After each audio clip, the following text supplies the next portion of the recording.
হরে কৃষ্ণ। ভগবান শ্রীকৃষ্ণ সৃষ্টিকর্তা ব্রহ্মার মোহ কিভাবে ভঙ্গ করেছিলেন সেই কাহিনী আজ আপনাদের বলবো। একদিন ভগবান শ্রীকৃষ্ণ গোপবালকদের সাথে ভোজন করছিলেন। তাদের বাছুররা সবুজ কচি ঘাস খাওয়ার লোভে ঘন জঙ্গলের মধ্যে দূরে চলে গেছিল। গোপবালকদের যখন বাছুরদের কথা মনে এলো তখন তারা ভীষণ ভয় পেয়ে গেল। তখন ভগবান শ্রীকৃষ্ণ বললেন, বন্ধুগণ, চিন্তা করো না, তোমরা খেতে থাকো, আমি এক্ষুনি তোমাদের বাছুরগুলো খুঁজে আনছি। ভগবান শ্রীকৃষ্ণ গোপবালকদের এই কথা বলে বাছুরদের খুঁজতে গেলেন। সেই সময় ব্রহ্মাও সেখানে উপস্থিত ছিলেন। গোপবালকদের সাথে ভগবানকে অদ্ভুত লীলা করতে দেখে তার মন মোহাচ্ছন্ন হয়ে গেল। তিনি ভগবান শ্রীকৃষ্ণকে পরীক্ষা করার জন্য বাছুরদের চুরি করে নিলেন এবং যখন ভগবান শ্রীকৃষ্ণ বাছুরদের খুঁজতে গেলেন তখন ব্রহ্মা সেই গোপবালকদেরও চুরি করে একটি গুহার মধ্যে লুকিয়ে রাখলেন। ভগবান শ্রীকৃষ্ণ বাছুরদের খুঁজে না পেয়ে যমুনার তীরে ফিরে এলেন, কিন্তু সেখানে এসে দেখলেন যে গোপবালকরাও নেই। তিনি তক্ষুনি বুঝে গেলেন যে এসবই ব্রহ্মার কীর্তি। তখন ভগবান শ্রীকৃষ্ণ নিজে নিজেকেই গোপবালক আর বাছুরদের রূপ ধারণ করলেন। গোপবালক এবং বাছুরদের রূপ ধারণ করে ভগবান শ্রীকৃষ্ণ যখন নন্দ ও অন্যান্য ব্রজবাসীদের গোশালায় প্রবেশ করলেন তখন কেউই তাকে চিনতে পারল না।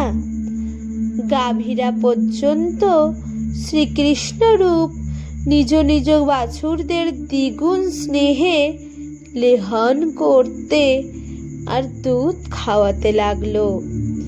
এইভাবে ভগবান শ্রীকৃষ্ণ প্রতিদিন গোপবালক আর বাছুরদের রূপ নিয়ে বনে চপতে যেতেন এবং সন্ধ্যার সময় ফিরে আসতেন।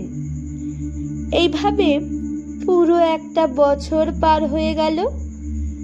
ব্রহ্মা যখন ব্রহ্মলোক থেকে ফিরে এলেন তখন তিনি শ্রীকৃষ্ণকে আগের মতোই গোপবালক ও বাছুরদের সাথে খেলা করতে দেখলেন। তিনি ভাবতে লাগলেন যে গোপবালক ও বাছুরদের তো আমি চুরি করে নিজের মায়া দিয়ে অচেতন করে গুহার মধ্যে বন্ধ করে রেখেছি, তারা তো এখনো সেখানেই ঘুমিয়ে আছে। তাহলে ততগুলোই বালক এবং বাছুর কোথা থেকে এলো? ব্রহ্মা নিজের মায়া দিয়ে ভগবান শ্রীকৃষ্ণকে আচ্ছন্ন করতে চেয়েছিলেন, কিন্তু তিনি নিজেই মোহাচ্ছন্ন হয়ে গেলেন। ব্রহ্মার চোখের সামনেই সব গোপবালক এবং বাছুর শ্রীকৃষ্ণ রূপে পরিলক্ষিত হতে লাগলো। ওই অত্যন্ত আশ্চর্যজনক দৃশ্য দেখে ব্রহ্মা হতচকিত হয়ে গেলেন। তিনি ভগবান শ্রীকৃষ্ণের প্রভাবে নিস্তেজ হয়ে মৌন হয়ে গেলেন। যদিও সমস্ত বিদ্যার কেন্দ্রবিন্দু ব্রহ্মা স্বয়ং। তবুও ভগবান শ্রীকৃষ্ণকে তিনি বুঝতে পারলেন না। তার চোখ দুটো মুদ্রিত হয়ে গেল। ভগবান শ্রীকৃষ্ণ ব্রহ্মার অসহায় অবস্থায় দেখে নিজের মায়ার আবরণ তুলে নিলেন। তখন ব্রহ্মার বাহ্য জ্ঞান ফিরে এলো।